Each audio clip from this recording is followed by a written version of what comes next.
The hospital was loud in the way only a hospital can be, machines pulsing, shoes squeaking, whispers pretending they weren't secrets. Lucas carved a quiet corner out of that noise and put Carly there. He didn't shout. He didn't need to. A precise series of questions left no room to dodge, and her answer, when it came, landed harder than a slap. She had threatened Drew's life, meant every word, and still swore she hadn't pulled the trigger. It wasn't a plea, it was a ledger entry. She didn't beg for belief. She demanded that her contradiction be understood. Yes, she had promised violence. No, she hadn't completed it. In a town where motive is currency, she'd just dropped a bar of gold on the table and refused to pick it back up. Down the hall, Drew lay propped against a pillow that had lost its battle with gravity sometime during visiting hours. He searched his own head like a thief rifling drawers, hoping to find a clear image of a face, a sound, a smell, anything that would convert confusion into certainty. Nothing. The blanks were as relentless as the beeps overhead. When Willow slipped in and asked what he remembered, he had only fragments to offer. The ache of impact, the tunnel of adrenaline, the shock of seeing Tracy lean into the chaos and pull him toward life.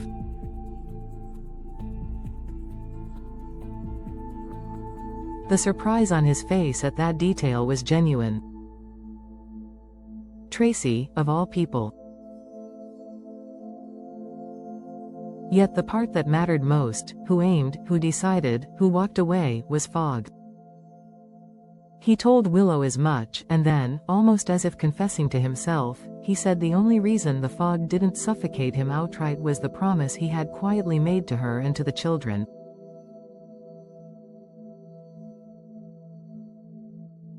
Survival, for once, wasn't about pride.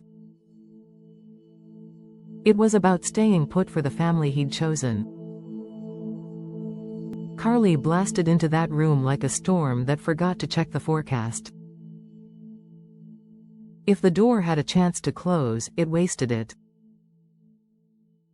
She and Drew collided across the foot of the bed with arguments that were less about facts than about gravity, each trying to pull the other into an orbit of blame or absolution.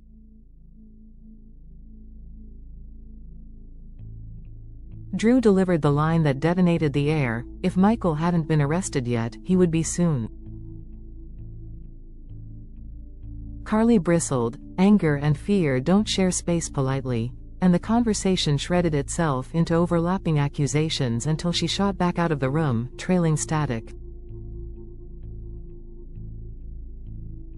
The silence that followed was almost a gift. It's in that quiet that Drew made his most audacious move. With only Willow to witness it, he suggested a conclusion that sounded like strategy dressed as inevitability. Whether Michael was guilty or innocent, the machine already turning might protect more people than it harmed, specifically Willow and her child.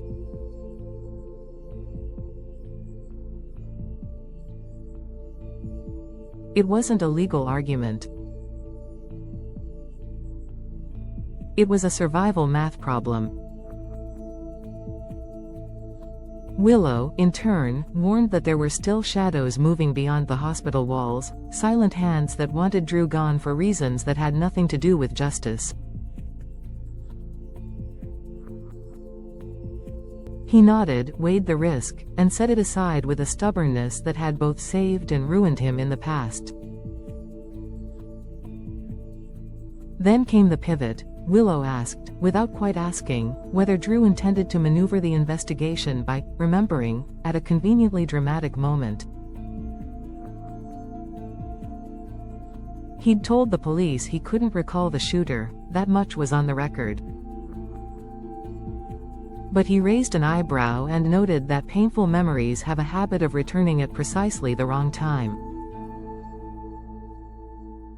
It wasn't a confession. It was a blueprint. The room held still while Willow made the kind of decision that rewires a life. She would follow him into that plan, because the path to reclaiming her child ran through a court of public opinion that recognized villains and victims more readily than truth.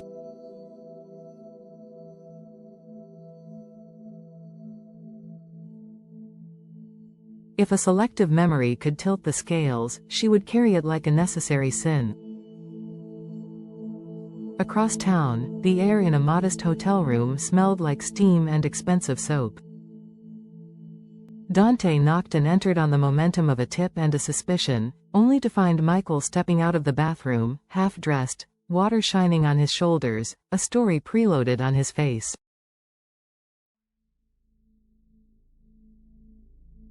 Jacinda lingered with the posture of someone who wanted the scene to read one way and would tolerate it reading another if the price was right.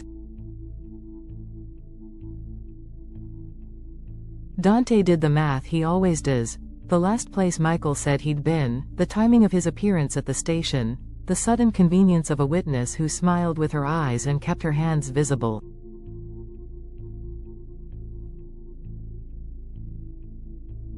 He didn't accuse. He didn't have to. He pointed out the holes where an alibi might lie and the cash that could fill them. Jacinda didn't blink, she corroborated, then glided past him like he was furniture. Dante let her go because duty was tugging him toward the hospital, Rocco, stitches, the daily terrors of parenting. But before he left something stickier than a warning. He made sure Michael understood that a purchased story never stays bought. When the door closed behind him, the transactional honesty finally had room to breathe. Jacinda found Michael again after Dante's exit, and they spoke in a language that needed no dictionary. I cover you, you cover me. Shared interest masquerading as intimacy. She had things to lose, a career, a reputation, leverage that keeps dangerous men polite.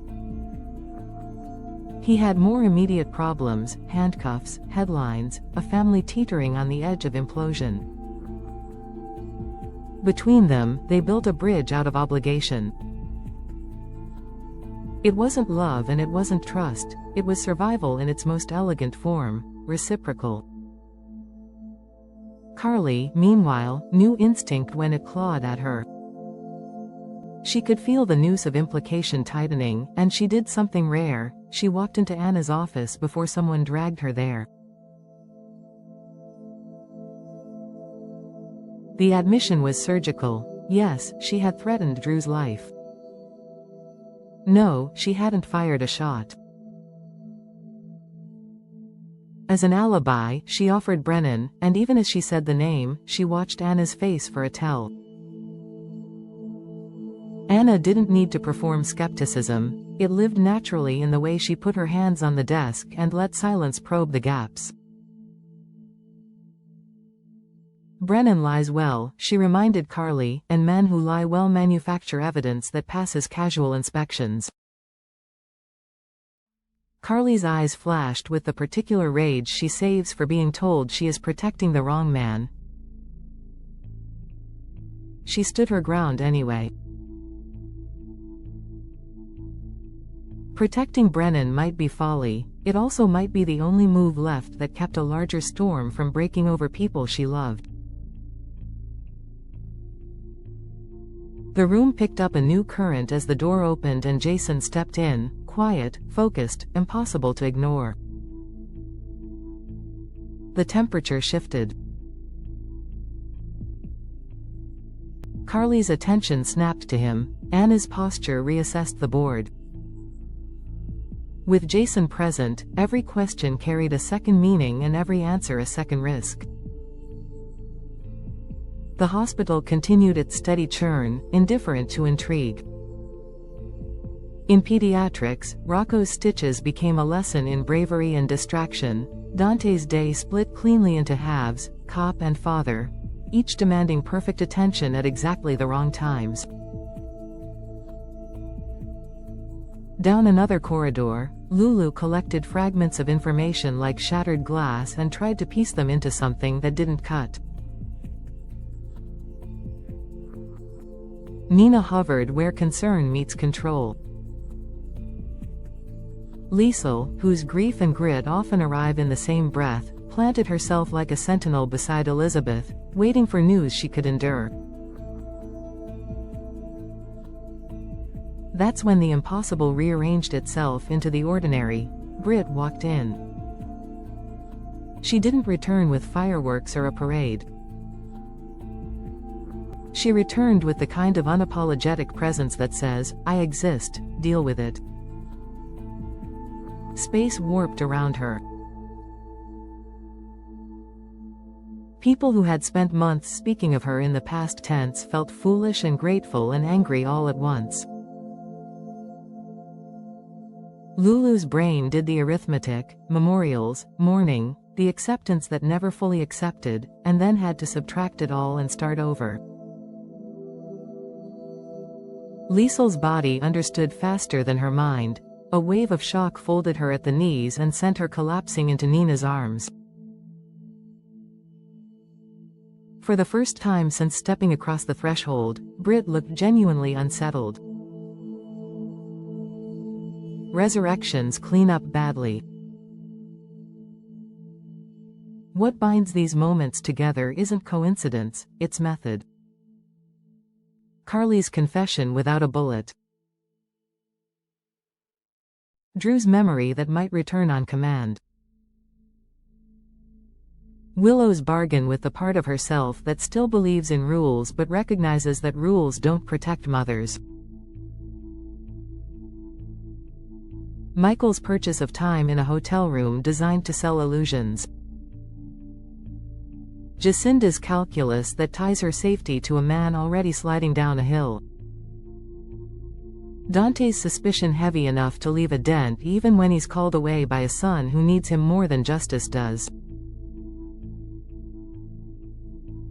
Anna's stare stripping the paint off a polished alibi. Jason's arrival resetting everyone's sense of what is possible. Britt's survival recalibrating grief in real time. In every scene, someone is choosing the story that will be told tomorrow, and choosing it not because it's true, but because it's useful. The legal danger circling Michael now lives at the intersection of optics and intent. If Drew remembers, at the 11th hour, it will be evidence with the sheen of trauma and the convenience of timing. Prosecutors love that. Juries understand it. Defense attorneys spend careers dismantling it. Willow's ascent may secure her short-term goal, reunification, stability, quiet for a child who has heard too many whispered arguments, but it also entangles her in a narrative that, once spoken aloud, will demand constant maintenance.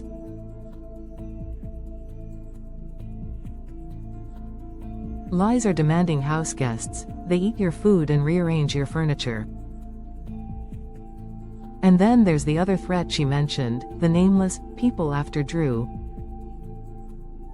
If they exist, they don't care about custody or conscience, they care about silence. That means Drew's gambit may invite more decisive attempts to end the conversation permanently. Carly's wager on Brennan runs on a different fuel. She's betting that protecting him now yields leverage later, or at least keeps a volatile player pointed away from her family. But Anna has been in the game too long to mistake power for protection.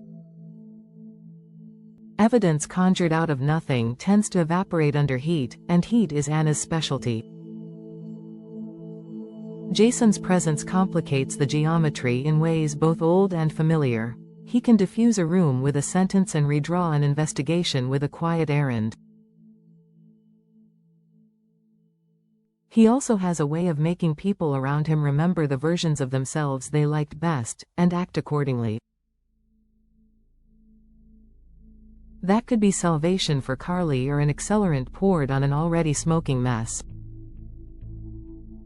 And Brit is the fracture line that turns a mystery into an earthquake. Her return will not be written off as a clerical error.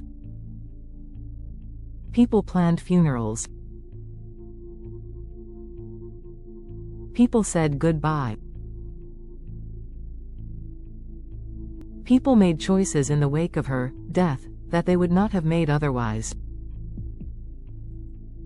Consequences are about to sprout like weeds. Liesel will rally, she always does, but first she will grieve the grief itself, the months stolen by a false ending.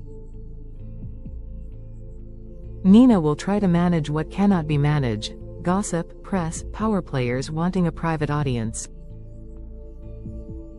Elizabeth will do what she always does, triage the human fallout with compassion that selects no favorites. Lulu will confront the uncomfortable task of resorting loyalties in a landscape altered by a single, stunning return. And Brit, whose every entrance carries both charm and danger, will face a city ready to greet her with gratitude and suspicion in equal measure. What comes next follows a grimly predictable rhythm. Backlash never asks for directions, it knows exactly where to go. For Drew, the cost of weaponizing a memory may be higher than he anticipates. Credibility is a non-renewable resource. For Willow, the moral compromise she just endorsed will not stay theoretical. It will call her at midnight and follow her into courtrooms and kitchen arguments. For Michael, the rented safety of a hotel alibi will depreciate fast, especially with Dante tracking receipts and timing like a metronome. For Jacinda, the choice to enter the narrative guarantees she won't get to choose how it ends. For Carly, the gamble on Brennan ties her fate to a man whose talent for lying is matched only by his appetite for risk. For Anna, every thread she pulls will either unravel a cover-up or tighten a knot someone else will try to cut with a gun. For Jason, neutrality will be a fiction he can't afford. And for Brit, the hardest part may not be proving she's alive. It may be explaining what she did with the time the world thought she was gone. In Port Charles, truth rarely arrives with trumpets. It slips in through side doors and trades places with rumors until no one is sure who's wearing which mask. Tonight, a confession without a bullet is still a confession. A memory that isn't yet remembered already holds power. An alibi shared is a debt incurred. A resurrection doesn't erase a death, it relocates it. The monitors keep their beat. The corridors swallow footsteps. And somewhere between a stitched-up boy and a woman who didn't fall when the doctors declared her fallen, the next decision is already being made, the one that will push this story from shock into consequence.